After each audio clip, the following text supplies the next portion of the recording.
Bonsoir et bienvenue à ce débat public intitulé « Pour une clinique du sujet » et proposé par Jean-Baptiste Legouis, membre du RPH. Depuis la parution du DSM-3 en 1980, c'est une dimension dite athéorique qui est volontairement privilégiée.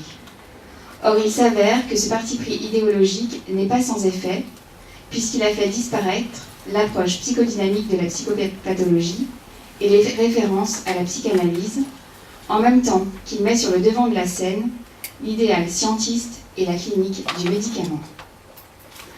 De cette approche athéorique, de nombreux cliniciens se sont déjà légitimement demandé si ce n'était pas davantage d'une visée antipsychanalytique dont il était question. Car c'est bien la rencontre humaine, dans ses imperfections et ses incertitudes, qui a été balayée.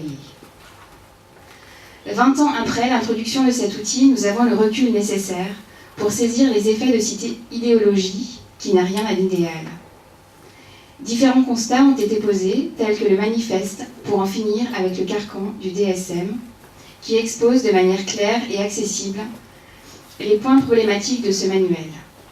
C'est ainsi qu'il interroge la validité scientifique et méthodologique de cet outil, son caractère hégémonique, inhérent à la manière dont il est imposé sur la scène sociale par les entreprises pharmaceutiques, les compagnies d'assurance et autres groupes de pression.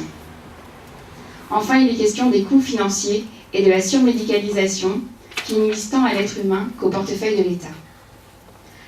Depuis la fin du mois de mai et la parution du 5e opus du DSM, la toile s'emballe et pointe les risques de cet outil.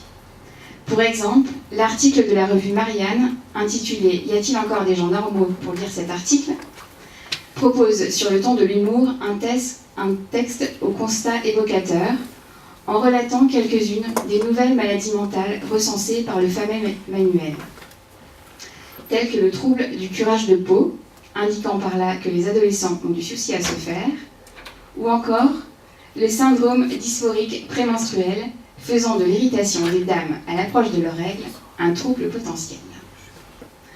Pour ouvrir ce débat, je propose donc les questions suivantes.